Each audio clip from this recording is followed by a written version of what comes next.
soy de Berisso y he estado acá, es la primera vez que tengo otro punto de vista, ¿no? Estamos viendo desde el puerto, estamos viendo las Cuatro Bocas, que nunca la había visto, ¿no? Es decir, las Cuatro Bocas que unen Astillero, la isla Paulino, el río Santiago, ¿no? La isla. Eh, Así que bueno, está bueno, digo, uno todo el tiempo, ¿no? Creo que con los años va viendo lo mismo de distintos lugares. Me parece que este es uno. Es un lugar nuevo desde donde ver. Bien, bueno, bien por ese lado, pero ¿por qué elegiste al río puntualmente como escenario principal, digamos, para tu filmografía? Sí, lo ribereño Lo diría yo, ribereño. ¿no? Como, Sí, sí, como tal cual. concepto Sí, tal quizás cual. social, cultural. Exactamente. Uno, al haber nacido en Berisso, uno quizás sus primeros años hasta la adolescencia simplemente los vive, los transita, ¿no?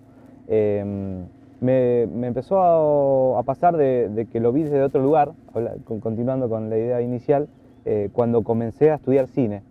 Cuando quizás me fui de Berisso, fui a la Facultad de Artes, de Bellas Artes en ese entonces, a La Plata, y desde allí comencé a formarme y también a ver a mi lugar de origen de otra manera, ¿no? Desde otro punto de vista.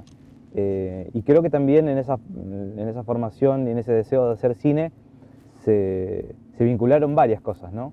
En principio, estoy hablando de principios de los 2000, yo empecé a estudiar cine en el 2003, el cine que se veía, por lo menos el cine argentino de ese momento, eran historias que no tenían nada que ver con mi mundo o con la vida cotidiana, ¿no? Entonces quizás era un cine más porteño, más de Buenos Aires y también un cine más internacional, ¿no? Entonces, en ese entonces nos empezamos a preguntar por qué no había películas, cortos, relatos audiovisuales de nuestra propia región. Eso fue como el primer disparador. Eh, y bueno, ahí comenzamos digamos, soy nietos de inmigrantes bielorrusos, ¿no? Empiezo como a mezclar también con los migrantes que vinieron a la región. Ahí aparece el vino de la costa que estaba reflotando en ese momento, los pescadores, ¿no? Como una zona marginal en esa época, ¿no? Veníamos de 2001, ¿no? Veníamos También. de 2001, la ribera era una zona muy marginal, ¿no? De pescadores con el río contaminado, es decir, había toda una problemática que dijimos, bueno, esto hay que narrarlo, hay que contarlo. Y ahí fuimos comenzando a trabajar año tras año con esos relatos, ¿no? Incluso también desde la ficción, ¿no? Pienso en Túneles, por ejemplo, uno de Sí, tus cortos. Túneles en el río fue para el primer corto que hice. Si bien había hecho un corto anterior que se llamaba Los barcos se encallan, Ajá, que grabamos en las Cuatro Bocas, había un barco ahí encallado, y claro. fue la locación principal de 2007, fue un ejercicio para la facultad. Ya Túneles en el río 2009 fue la primera vez que nos propusimos como desafío poder hacer un cortometraje más importante. De hecho, está ligado también a vivencias de infancias, en la pesca que se da. Bueno, en ese entonces iba con mi viejo y un grupo de amigos a pescar con trasmayo a Punta Piedras. Ajá. Era como algo habitual. Bueno, la ficción dispara desde ahí, desde ese lugar. Y fue para nosotros, para Río Cine, que en ese momento comenzábamos a conformar como grupo de trabajo audiovisual, fue un puntapié muy grande, digamos, ¿no? Porque sin saberlo y sin quererlo, el corto comenzó a circular mucho por festivales internacionales, que no teníamos esa dimensión en ese momento, y nos dio un sopapo rápido y feroz del circuito audiovisual, de las posibilidades de crear cine en tu lugar, en tu región y poder mostrarlo. Bueno, nos dio un sopapo, pero yo creo que fue muy rápido ese sopapo.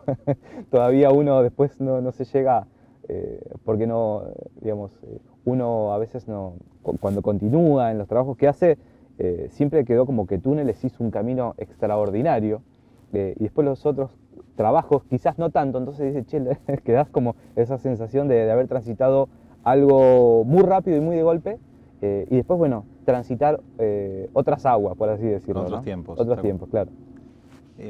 ¿Tenés alguna percepción de por qué esta zona ribereña no ha sido explotada, digamos, desde lo audiovisual? Si bien hay casos, ahora vamos a ir a charlar de cada ejemplo, digamos, de otros registros, de otras épocas, otras décadas, pero ¿no? esta idea de darle la espalda al río desde lo social, lo económico, cultural, recreativo, pero ¿llegaste a alguna conclusión sobre...? No sé a conclusión, pero sí hay indicios, ¿no? de esto que decís de darle la espalda al río.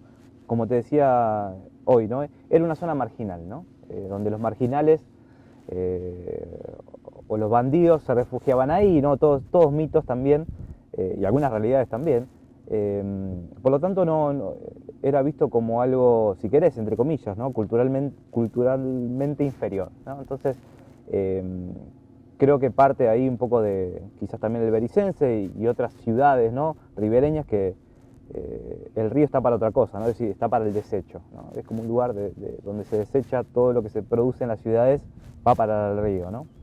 Las prohibiciones de baño, las prohibiciones de consumo de pescado, es decir, hay una serie de cosas que fueron alejando. Mismo todo esto era una zona de quintas. La isla Paulino fue históricamente zona de quintas, ¿no? Donde se tenía el tomate, el morrón de la isla un mes antes de lo que se tenía en la ciudad. Entonces eso hizo explotar. Bueno, todo eso fue mermando, ¿no?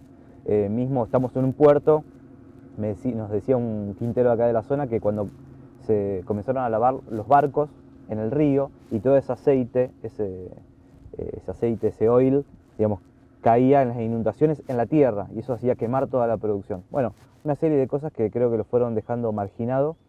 Por lo menos en los 2000, cuando nosotros arrancamos, recuerdo a Marcelo Gálvez, que también estaba en el trabajo documental sobre la región. Creo que la llegada, si se quiere, de lo digital, es decir, el cambio entre lo fílmico, lo analógico y lo digital posibilitó que esas herramientas estén más a disposición. Es decir, hacer cine históricamente fue caro, era costoso el fílmico, los procesos de revelado. Me parece que lo digital posibilitó que se llegara a producir un poco más, digamos, tampoco es que fue una explosión pero sí democratizó de alguna manera la producción, ¿no? La facilitó. La facilitó un poco, digamos. Si lo pienso hoy y me veo hoy, por ejemplo, hoy me está dificultando muchísimo poder conseguir fondos para hacer una película, una obra, una serie, ¿no? Es decir, creo que históricamente siempre fue difícil el cine, digamos. Hay épocas que no ayudan para nada como la actual, pero ya vamos a ir a discurrir sobre eso cuando hablemos también sobre el movimiento audiovisual platense, que tiene justamente, ¿no? Orígenes complicados y el cierre. Bueno, ahí vamos a ir a esa cuestión. Y te agrego algo más. Me parece que en esto de reivindicar la zona, de mirarla, de volverla a ver, y recuerdo en los inicios que, por ejemplo, a mí me conmovió mucho la novela Sudeste de Haroldo Conti, allá por el 2010. Fue para mí como el primer indicio, decir, como autor, cuando lo leía Conti, él estaba narrando personajes de la costa, de la ribera, de los bordes, que me hacían resonar en personajes que yo ya conocía, de haber curtido el monte, el río. Entonces, en lo personal, en esa época, Haroldo Conti fue fundamental. Decir, bueno, podés contar las historias de la gente y hay historias magníficas, extraordinarias, que suceden en ese contexto, en ese territorio, ¿no? Entonces, Conti es alguien que en lo personal siento que me ha empujado a meterme en esa huella, ¿no? Ahí vamos a volver a Conti porque, bueno, tiene mucho que ver, es troncal en Silencio en la Ribera, tu última, ¿no? Digo bien, sí. Peli estrenada. Volviendo a esa etapa de formación, digamos, por un lado contabas la experiencia en Bellas Artes, universidad pública y gratuita, hay que decirlo, hay que resaltarlo, pero hay una formación también que es más aleatoria, más informal, que tiene que ver con esos consumos culturales que te van formando.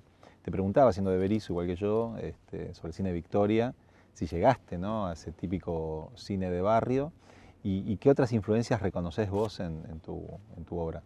Bueno, el cine que miraba, yo hice la primaria en la escuela 6, y tenía que cada tanto íbamos al cine Victoria de Berisso a ver Chatrán, Ico, el caballito valiente, El oso, ¿no? Es decir, nos llevaban a ver, eso fue mis primeras películas. El oso de Darnaud, ¿no? No, es un documental del oso. Ah, ok. Era un oso, era la vida de un año del oso, En los Alpes suizos, pero es en Talarnó, me parece. Puede ¿no? Esa ser, peli. no lo Sí, recuerdo sí, ahora. sí. Pero bueno, las animaciones de Ferré, ¿no? Con Ico el Caballito Valiente, Chatrán. Bueno, eso fue, me parece que, esos inicios. Me pasó que jamás pensé en estudiar cine. Digo, eso también me parece que está bueno contarlo. Cuando terminé la secundaria, yo terminé en pleno 2001. La perspectiva era nula. De hecho, tenía un primo que había estudiado abogacía, dije, bueno, no sé, agarro los libros de él y continúo. Mi idea era continuar, después de la secundaria, continuar estudiando algo. Y como tenía mi primo abogado, digo, bueno, encaro por ahí. Me fue pésimo, duré 3 meses. Y mi viejo tenía, habían venido mis abuelos, mis tíos de Bielorrusia en la década del 80 y habían dejado una cámara de fotos, Kiev, marca Kiev, rusa, que mi viejo no me dejaba tocar en la adolescencia, pero bueno, me la empezó a prestar. Empecé a sacar fotos. Y comienzo un curso de fotografía con Yuyo Pereira, en la Escuela de Fotografía de La Plata, en 44, 44 y 8, y me anoto ese año en el curso de fotografía. Estaba perdido básicamente en el rumbo que podía encarar en ese tiempo, y había una compañera que me dice, y también hacía música, teníamos una banda de rock aquí en Berisso que se llama Armour, es decir, Sí, pero en referencia al frigorífico Armour. he visto algún graffiti. Hacíamos grafitis, hacíamos pegatinas. Eran ustedes. Entonces, era yo. Y me dice esta compañera ahí en la escuela de Yuyo Pereira, dice, si te gusta la fotografía y la música, ¿por qué no estudias cine? A mí ni se me había ocurrido que se podía estudiar cine. Ahí uno reconoce quizás los límites de, quizás de, no sé, de pensar otras formaciones desde Berisso en un lugar, en un rincón. Las escuelas, las secundarias, colegios secundarios no fomentan, digamos, ¿no? Es siempre... No, recuerdo que los caminos en esa época eran pocos, ¿no? Abogacía, economía y medicina, digamos. Odontología, ¿no? odontología, sí. Psicología, si querés. Sí. Ponele. Y no mucho más, ¿no? El plano artístico no estaba. Así que bueno, a raíz de esta compañera que me dice, ¿por qué no te anotás en cine? Al año siguiente, o ese mismo año me anoté y comencé al año siguiente y ahí me explotó la cabeza, ¿no? Empecé a vincular lo musical, lo sonoro con lo audiovisual y nada, ahí arranqué, casi por casualidad, digamos. ¿Y qué influencias reconoces ya con otro tipo de formación de recorrido en tu cine? Te pregunto de esta manera un poco capciosa, pensando, por ejemplo, en Añé Bardá, ¿no? Digamos, no, a mí que me sacó la cabeza que no lo conocía era Leonardo Fabio. Mirá. Yo cuando fui, bueno, sí. vi Juan Moreira, dije, uff. Es decir, Conti me había marcado el rumbo de los relatos regionales. Mirá. Pero cuando vi a Leonardo Fabio, Crónica de un niño solo, y Juan Moreira, pues, uff, se puede hacer cine argentino con ese lenguaje, ¿no? Para mí fue Leonardo Fabio que... Con esa visceralidad también, ¿no? Total. Tal cual, sí. Total, ¿no? Una técnica, una poesía cinematográfica, una actuación, los relatos, todo. Vivo, todo. Donde lo agarres a Leonardo Fabio es increíble. Vayamos ahora a Silencio en la Ribera, 2022. Es un proceso que creo que amerita que cuentes cómo llegás ya al texto de Conti, ¿no? Estamos hablando de La prueba muerte o El vino triste de la costa, este texto que publica en Crisis, en la revista Crisis en el 75, semanas antes, ¿no? Sí, no, 76, perdón. Abril del 76 publica esa crónica. 76. Pero ¿cómo fue el proceso? Porque además en el medio de esta cuestión, de ese hallazgo, de ese texto, una crónica, hay que decirlo, que es fundamental en el periodismo argentino, para mí es una de las mejores crónicas que se han escrito por acá, incluso a la fecha, pero aparece también la tesis de grado de Roberto Cuervo, bueno, ya lo has contado, pero estaría bueno que lo... Se cruzan muchas cosas con Silencio en la Ribera, y más el deseo de yo poder hacer mi primera película. Estaba como deseoso de tener esa experiencia. Ya había hecho cortos, había hecho series documentales, tenía la intención de hacer una película, como un ensayo, ¿no? Como una forma de decir, bueno, me saqué las ganas de hacer una película, ¿no? Y con todo lo que eso implica. Silencio en la Ribera parte inicialmente de casi todo parte de la serie Olvidados del Río, que habíamos hecho toda una serie documental de 8 capítulos de las historias de los ribereños y ribereñas, ¿no? Eso en principio. Y yo me encuentro con la crónica de Conti recién en el 2016, ¿no? Había rodado en 2010, 2012 todo ese material. La crónica me aparece haciendo otro trabajo audiovisual en el 2016, la leo, digo, no puedo creer que pasé todos estos años sin conocer que esa crónica existiera. ¿Cómo llegaste a esa crónica, te acordás? Porque bueno, lo acaban de recuperar en Ediciones Sí. Bonaerenses. Hay que sacarse el sombrero con la gente de Ediciones Bonaerenses que está recuperando material de todo tipo. Pero no era un texto de fácil acceso, había un escaneo medio trucho, creo que en el Instituto Goethe, si mal no recuerdo, era lo único que había. Yo creo que llegué a través de otras crónicas que lo mencionaban. Dusdeide, creo que en algún momento lo leí y lo mencionó, y había otro trabajo que habían hecho que mencionaba esa crónica. Porque es troncal, no es una crónica más, digo, hay que No, decir y que es en ese un- momento no se conseguía, era como no estaba en la virtualidad esa crónica disponible, ¿Viste? ¿no? Ujú. Estaba, digo, eso, fue en la revista Crisis, año 76, y quedó en esa revista como crónica. Ujú. Y alguien me la pasa en PDF, me pasa un link, la leo, y fue impresionante porque era la primera vez que Conti me interesaba muchísimo, y no podía creer que Conti había estado en la isla Paulino de Berisso y le había dedicado una tan hermosa crónica, donde lo que hizo además fue, en esto que hablábamos de lo cíclico, de que todo el tiempo estamos contando las mismas historias, simplemente en diferentes tiempos. eh, Conti narraba en su crónica en el 76 lo mismo que habíamos filmado en el 2010-2012. Es decir, el estado con el cual él había percibido esa isla y esa zona era el mismo estado o peor diría, de cuando la encontramos en el 2010-2012, ¿no? Conti hablaba de unos 70 pobladores en ese momento, quizás nosotros encontramos 20, ¿no? Todavía aún peor. Así que ese fue el hilo disparador. Digamos, y con eso dije, bueno, esto es un indicio de que algo hay que hacer por acá. Y después me pasa trabajando con un grupo de compañeros, de docentes, investigadores y egresados de la carrera de Artes Audiovisuales de La Plata. Comenzamos a trabajar en la recuperación de los materiales fílmicos de la vieja Escuela de Cine de La Plata, ¿no? Escuela que se creó en el 55 y se cerró por la dictadura en el 78. Entonces, como una búsqueda también del legado de las identidades que estuvieron otros antes, ¿no? Empezamos como a desempolvar esas latas, recuperarlas, digitalizarlas, verlas. Desde el movimiento audiovisual Desde platense el el MAP, movimiento- después también quiero charlar sobre el MAP. Y ahí aparece una lata que se llamaba Hombres del Río, que hasta el 2016 también fue todo muy contemporáneo. Yo no tenía conocimiento de ese cortometraje. Era un cortometraje de un grupo de estudiantes que en el año 65 se propusieron hacer un cortometraje sobre una familia de pescadores acá en Punta Lara. Interesantísimo porque después me contacté con uno de los realizadores, con Pepe Gramático, José Gramático, que hizo una larga trayectoria en el cine argentino, enorme, como sonidista, y le pregunté cómo había surgido esa historia, esa idea. Y me comenta que, dice, queríamos registrar y documentar esa pesca a caballo que ya se estaba extinguiendo.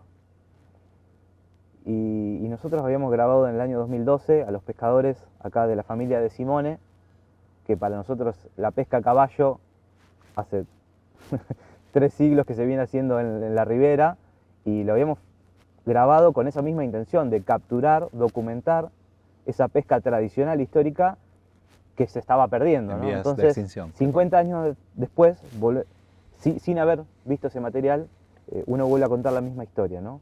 Y teniendo esa sensación de que eso que está filmando se va a perder, ¿no? Y eso sigue, y hoy continúa, ¿no? Entonces, en esas lógicas me fui enredando y me parecía que ahí también había algo para sumar a la película, ¿no?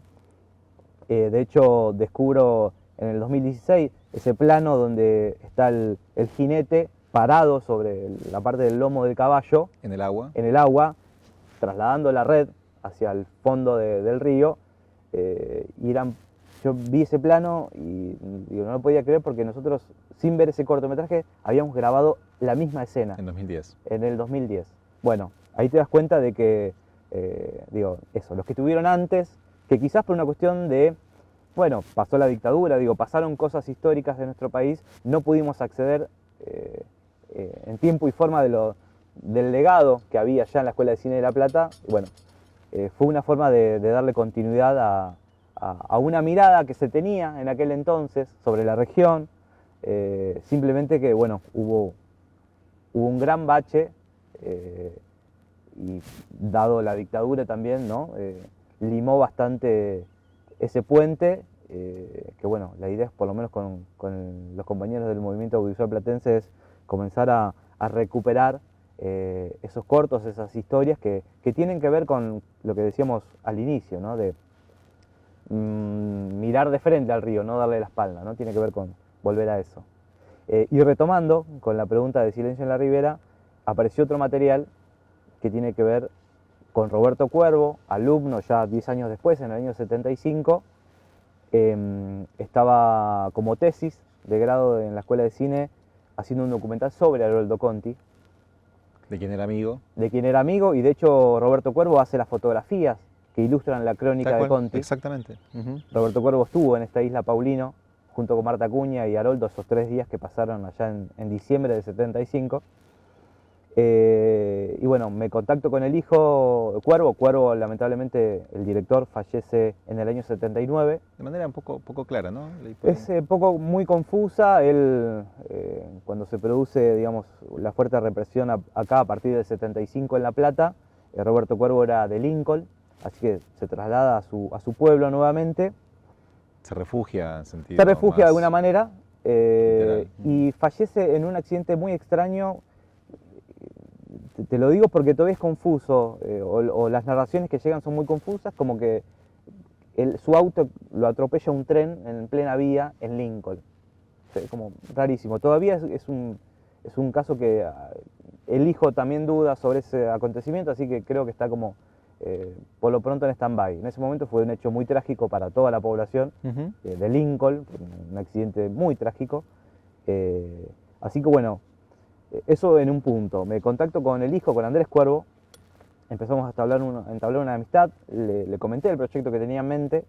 Él ya había hecho una película con una copia positiva que había de ese material. Se la pedí prestada porque me parecía que iba a encarar la crónica de Conti en la isla Paulino y bueno, reversionar eso.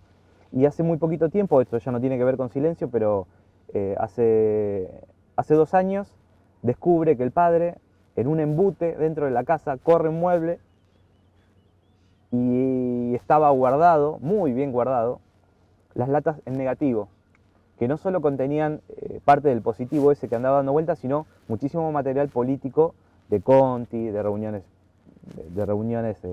del partido, festejos. Bueno, se descubre un montón de material que su padre había muy bien guardado y estuvo en ese canuto 40 años. Sin un estado de conservación ideal, digamos, pero no, te diría que muy bancó. excelente. El fílmico es muy noble en ese sentido. De hecho, tenemos más problemas con lo digital que con lo fílmico. Si te escuchara Peña.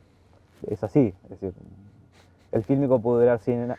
Está garantizado que el fílmico en condiciones estándar puede durar 100 años. Lo digital hoy, de hecho hace 15 días acabo de perder un disco extraíble con material que tenía, no lo tenía duplicado y acabo de perder el material digital. Entonces el fílmico es muy noble en ese sentido.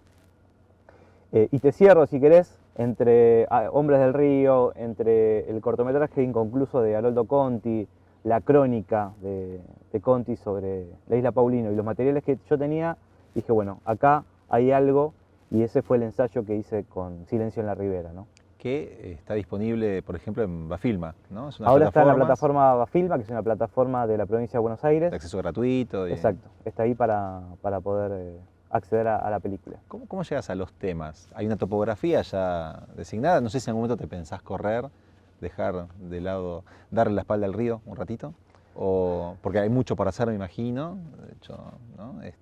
Imagino que incluso debe haber material fílmico del puerto, estoy seguro, desperdigado por ahí, pero ¿cómo te llegan los temas? ¿Cuándo decís, bueno, voy a sacar la cámara? No, me llegan por necesidad, no sé, ahí no es que estoy pensando qué historia puedo contar. Perdón, digo, porque además tu registro no es solamente documental, también has explorado la ficción, La vendedora de lirios, por ejemplo, que también recomiendo fervorosamente. me encantó, esas sutilezas que manejas, están muy bien. Pero, de vuelta, ¿cómo los temas te eligen a vos? Sería... Hay temas que se van como desarrollando, ¿no? Es decir, o alarmas que voy detectando que en un momento me producen algo. De hecho, por ejemplo, la vendedora de lirio surge a partir en el gobierno de Mauricio Macri, cuando surge esa idea, que después por suerte no tiene efecto, de que todos los migrantes, sobre todo los migrantes de los países vecinos de nuestro país, no accedan ni a la educación ni a la salud, ¿no? Hubo toda una campaña en ese sentido de la restricción de los nuevos migrantes, y a mí me pareció una locura, más como hijo de inmigrante, ¿no? Enseguida me puse del otro lado y me puse a pensar, bueno, ¿cómo sería contar una historia desde los migrantes actuales, ¿no? Que hay todo un enfoque construido desde el racismo, desde la xenofobia, de una parte de nuestra sociedad argentina, ¿no? Que mira de esa manera a estas nuevas culturas que para mí además son culturas milenarias, como lo andino. La protagonista de la vendedora es boliviana, es migrante boliviana con su nieta, que cosechan flores y la venden en la puerta de un cementerio. Me surgen las historias cuando veo que hay un conflicto y hay una necesidad que me vuelca a tener que realizar algo como una forma de discurso, como una forma de interpelar. Intervención también, claro. De intervención. Quizás lo audiovisual tiene a veces, como lleva tiempo, tanto el desarrollo de guión, el rodaje, la edición, a veces uno siente que no puede dar una respuesta tan directa en el momento dado. Pero sí me ha permitido saber que esa respuesta que uno da, quizás al año siguiente de un hecho concreto, es una temática que siempre se va a seguir abordando, ¿no? Es como una problemática que va a seguir continuando. Entonces, bueno, uno hace algo para que se pueda reversionar en otro momento, ¿no? Y hasta quizás los temas sigan latentes, ¿no? Se pueda abordar tiempos después. Así que surge un poco de ahí. El río y el monte lo ribereño, para mi asombro, me sigue tirando. De hecho, acabo de terminar un guión ficción sobre una problemática ambiental. Un lugareño que vive en el monte hace décadas con su familia, y una empresa camuflada inmobiliaria le quiere pasar una calle por el medio de su lote, supuestamente fiscal, y crear barrios privados. Bueno, en esa problemática estoy ahora abordando esta problemática entre lo nativo, lo natural, la cultura, la tradición y las nuevas prácticas de esta sociedad contemporánea en la cual estamos de deforestación, anarcocapitalista. Me parece que en eso estoy ahora, digamos, laburando, ¿no? Una pregunta desde el fuero más íntimo, digamos. ¿Para quién crees que haces cine o qué público, qué sector, qué destinatario te interesa? ¿Y qué te pasa también con tu propia obra cuando tenés que encontrarte con ella de vuelta, no sé, en un festival o tenés que preparar material para algún tipo de exposición o lo que fuera? ¿Qué pasa con eso? Porque es algo ya cerrado, entonces no podés... ¿Cómo te llevas con tu propia obra? Sí, no sé si puedo definir para quién hago cine. Sí lo hago como necesidad de establecer un diálogo con mis pares y en todo caso con la sociedad argentina misma, ¿no? Como me parece que lo hago como para comenzar a visualizar o visibilizar un conflicto, algo que socialmente noto que es relevante que se hable, que se charle. Creo que también los públicos, y en todo caso el lenguaje cinematográfico, digo, uno con el tiempo va construyendo un público también, ¿no? Es decir, la gente que ve tu obra ya sabe que hiciste otras tantas, que tu enfoque viene por ahí. Me interesa mucho lo social, me interesa mucho lo cultural, también lo político. Y también, saber que estamos en un mundo atravesado por lo audiovisual, de las grandes plataformas, ¿no? que están de alguna manera perfilando qué tipo de cine se hace, qué historias se narran. Actualmente nos encontramos hoy en Argentina 2024 con un Inca cerrado, paralizado, donde, como te decía, quizás a los productores más independientes, realizadores, nos está costando muchísimo llevar adelante los proyectos audiovisuales, donde no hay perspectiva.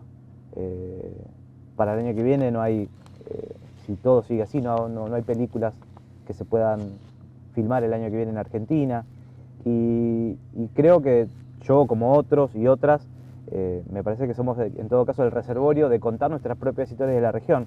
No va a venir ninguna plataforma extranjera a querer contar la historia de un ribereño acá en la Isla Paulino. No interesa, no es rentable, no es mercantilista, ¿no? Y uno tiene una otra visión del cine. Tiene un compromiso social, artístico con la región, con su gente, y así me pasa a mí, pero le pasa a muchísimos directores y directoras en otras provincias, ¿no? El crecimiento, no sé, del cine en Córdoba, en Misiones, en Tucumán, o obras que hablan con sus propios acentos, con su propia cultura, con su propia identidad. Me parece que eso lo tenemos, es nuestra propia soberanía audiovisual, digamos. Tenemos el compromiso de defender eso, porque si no lo hacemos nosotros no lo va a hacer nadie por nosotros. Bueno, generando plataformas propias de vuelta como Bafilma. Exacto. O qué sé yo, bueno, en su momento Cinear. Sí, ¿no? A sabiendas que tenemos... Contar. Sí, y a sabiendas que tenemos también dificultades, aún en la difusión y la distribución de nuestro propio cine. Eso es una problemática que tenemos hace años. Bueno, ahí me parece que hay que avanzar en sortear esos problemas y mejorarlos, ¿no? ¿Y a la hora de ver tu propio cine, tu propia obra, qué te pasa? ¿Disfrutás? ¿Te incomoda? No, lo padezco mucho ver. Ir a una proyección de mi película, mi obra, lo padezco. ¿En qué sentido? Prefiero presentar la película e irme. ¿Por qué? ¿Qué te pasa? No sé qué me pasa, digo. Pienso que lo que hice no es tan bueno, le veo todos los errores, me pasa de todo. Está bien que pase eso. Por eso, cuando me invitan, en todo caso voy, presento, me voy y después vuelvo a la charla final. No sé, hay algo que me pasa ahí que me cuesta verlo. Aclarás sí. que... Okay. Lo escuché también a una experiencia que tuvo Leonardo Fabio en una película que hizo, de que era el día del estreno, cortó un pedacito de una escena que no le gustaba, la empalmó y le dijo a su compañero, vámonos que esta película es un bodrio, me van a matar. Y se fue, al otro día le llegaron las críticas de su buena película, ¿no? Creo que hay algo de eso. No sé si no fue con Gatica eso. Puede ser con Gatica, sí. Me parece con Gatica, que le contaron la recepción del público, la reacción y... Así que lo padezco bastante, te digo que lo padezco bastante. Bien, bueno. Vayamos a tu militancia, digamos, en el MAP, en el Movimiento Audiovisual Platense. Contanos, sobre todo para aquel o aquella que no sabe de qué se trata, en qué consiste, que tiene mucho que ver con lo que venís comentando, ¿no? Pensar en una producción local, regional, una mirada más que una producción, ¿no? El Movimiento Audiovisual Platense es un colectivo de docentes, investigadores, egresados de la Escuela de Cine de La Plata, ya en su etapa de reapertura, ¿no? Que fue transitando junto con la Facultad de Artes y con distintos convenios que se hicieron con el Museo del Cine, con la Fundación Gótica, comenzar a revisar los materiales que se habían producido en la vieja Escuela de Cine, como decía hoy, del 55 y cerrada por la dictadura en el 78, y fue ir redescubriendo una maternidad o paternidad de los que habían estado antes, ¿no? Porque nos pasó en que en nuestra propia formación, ya en el siglo XXI, no habían copias de esos materiales, había como una problemática de identidad, si se quiere. ¿no? Perdóname, ¿no? Pero es otro de los efectos de la dictadura, sí, podríamos decir, donde hubo adrede, bueno, de casos, ¿no? De detenidos desaparecidos a la fecha y de material también quemado, destruido y demás. Sí, había muchas realidades y muchos mitos, ¿no? Había mitos de decir, no, los materiales se los llevó toda la dictadura, y varios materiales estaban guardados. Escondidos, digamos, por razones también. Algunos sí, escondidos, como lo que contaba recién de Roberto Cuervo, ¿no? Claro. Encanutados, que de repente aparecen. Hubo mucho material militante rodado de los 70 que fue a parar a Cuba, que fue a parar a Europa como países de resguardo, ¿no? Y donde las copias que quedaban acá se quemaban. los quemaban los propios realizadores, ¿no? Sabiendo que había una copia afuera, sí, bueno, se liquidaba el material que había acá. Y también, digamos, me parece que hubo, nuestro país no tiene una Cinemateca Nacional, ¿no? Esto hay que decirlo también, que ayude o colabore en esa recuperación de la memoria audiovisual nacional, si se quiere, ¿no? Entonces, es complejo el trabajo. Y también, mucho tiempo se pensó que el fílmico era algo antiguo, algo viejo. Por lo tanto, tenemos muchos relatos de que había containers donde se tiraban las latas, ¿no? Gente buscando en las latas como algo viejo, ¿no? Y justamente empezamos como a revalorizar todo eso, porque es un objeto cultural, artístico. Cualquier cortometraje de los 60 y 70 de la Escuela de Cine de La Plata es una fotografía de la época, de los usos, costumbres, relatos. Así que bueno, comenzamos un trabajo de investigación con entrevistas a los protagonistas directos de las distintas etapas que tuvo la vieja Escuela de Cine y comenzamos a recuperar y digitalizar los materiales. También hay que decir que la reapertura de esa carrera tuvo largos años de lucha. Sé que estuvo también en otro programa Carlos Ballina, fue un referente de toda esa lucha de reapertura de la carrera de cine que finalmente se logra en el año 93. Y nosotros, por lo menos yo, ingresé ya en el 2003. Entonces, ese trabajo en lo personal fue muy nutritivo, ¿no? Porque fue cargar una mochila, no pesada, pero una linda mochila de aprender, de revisionar, como te decía. Había planos que se habían hecho en los 60, que yo ya los había hecho en el 2010 y eran idénticos. Entonces, la idea de que hay una continuidad, de que esa revisión de memoria, esa revisión histórica, artística, te permite profundizar aún más lo que estás haciendo en el presente, ¿no? Entonces, para mí es fundamental en ese sentido. Todavía queda mucho trabajo para hacer en la recuperación de los materiales. Hay latas que siguen apareciendo, que siguen llegando, e historias también, ¿no? Con lo que decías un poco recién, ¿no? La dictadura generó un corte abrupto, ¿no? Un silencio. Un silencio. Durante 30, 40 años. No casual, ¿no? No casual. Y nosotros en estas entrevistas que comenzamos a hacer a partir de 2016, 2015, muchos de esos protagonistas era la primera vez que hablaban del tema. Entonces, me parece que eso fue laburando y fue trabajando. Y continúa todavía, es un proceso todavía abierto de recuperación de esa memoria. Desde los principios del MAP, digamos, del Movimiento Audiovisual Platense, corregime, sin un financiamiento... No, todo a pulmón. Porque está el laburo de las entrevistas, está el laburo de la recuperación del fílmico, ¿no? Hay una película en marcha que estamos trabajando en base a todas esas entrevistas, la recuperación de material. Qué bueno. Se hizo también una recuperación fotográfica. Y van apareciendo archivos también. Un libro, ¿no? Que también se consiguen. Hicimos, en base a las investigaciones, el libro que se llama Huellas e Historias del Cine Platense, que fue una manera era tanta información de la que teníamos la necesidad de volcarlo, hacer un corte en estos años de investigación, es decir, frenemos un poco, evaluemos lo que tenemos hasta el momento, volquémoslo en algo. El libro está buenísimo, concreto. Es un índice además del material, mucho que ya se está subiendo a YouTube, por ejemplo, ¿no? Y otras plataformas también. O sea, la recuperación implica que ahora alguien sepa la historia accediendo al material que se registraba en otras épocas en la región. Es increíble. Exacto, es así. Los tiempos actuales virtuales hacen que uno pueda acceder a YouTube. Hay un canal de la biblioteca del Departamento de Artes Audiovisuales donde uno puede ver el corto y también puede acceder a los libros que expanden y desarrollan la historia, ¿no? Y ver la foto de época, ¿no? Tal cual. Bien. ¿Cómo es tu vínculo, volviendo ya a tu producción, con otros pares, digamos? ¿Qué ves en la producción de tu generación? Sobre todo, quizás con un foco más regional, ¿no?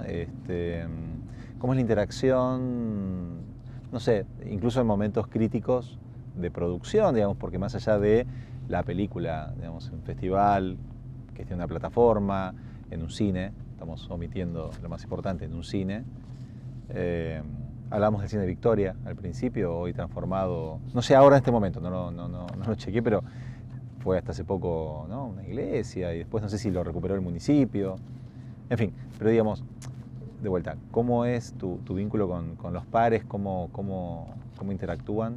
¿Hay diálogo? ¿En la región? Sí. Sí, hay mucho laburo que se fue desarrollando en los últimos años. Bueno, el MAP fue como un ejercicio de conformarnos como espacio, ¿no? Como lugar. Que también mira para adelante, supongo, ¿no? Sí. Y además también de cómo intervenir también en políticas de mejora de la producción. Digo, yo me considero, si querés, un realizador bonaerense, digamos, como territorial, provincial. Se está trabajando en la posibilidad de que Buenos Aires como provincia tenga su propia ley audiovisual, cosa que tienen otras provincias, ¿no? Como Tucumán, Misiones, Córdoba, donde en una crisis que estamos padeciendo, que está padeciendo hoy el cine argentino, ¿no? Con un Inca cerrado, que la provincia de Buenos Aires tenga un instituto propio que financie y promocione el cine bonaerense, me parece que sería una gran idea, ¿no? Hay una ley presentada, bueno, hay que esperar que se dé tratamiento, hay que apoyar esa ley, y hoy podría ser un recurso importantísimo para que realizadores, en este caso como yo, pueda presentar un proyecto, llevarlo adelante, entendiendo que hoy lo nacional está muy difícil en ese sentido. Creo que el cine, tanto el cine regional como nacional, es muy diverso, ¿no? Porque uno, lo que decías, bueno, yo pertenezco quizás a un tipo de cine que mira lo regional, que mira lo cultural y político. Hay otros núcleos que por ahí están pensando más en quizás conseguir un fondo de Netflix, me parece que otros quizás pensando en un documental más comunitario, social. Me parece que hay como un abanico grande de formas de hacer cine. No hay un solo cine ni una sola forma de hacer cine. Me parece que es muy amplio, y uno va encontrando en el camino a compañeros y compañeras en el cual comparte cierta mirada de qué cine hacer, qué narrar, dónde pararse. Me parece que, bueno... ¿A quiénes podrías citar de ese conglomerado, digamos, de ese grupo? Quizás a mis pares más directos, ¿no? Por eso te mencionaba también otro bericense, Marcelo Gálvez. Bueno, conforman varios compañeros y compañeras, desde Betiana Burgar, Nicolás Alessandro, bueno, Marcos Tabarrossi, Paula Sprela. No sé, es como mi núcleo de compañeros y compañeras, y también amigos que por ahí laburan en Capital, en otros lugares, y que los convocamos cuando tenemos la posibilidad de hacer un proyecto, ¿no? ¿El documental del MAP en qué estadio se encuentra? ¿Hay una fecha posible de estreno? Está en edición todavía. Pero ya está registrado, digamos, está todo... Sí, ya está terminado el documental. Digo, si no es este año, es el año que viene, una cosa así. Será así, exacto, más o menos por ahí. Igor, para ir cerrando, es una pregunta trillada, pero contame un poco de tus próximos proyectos.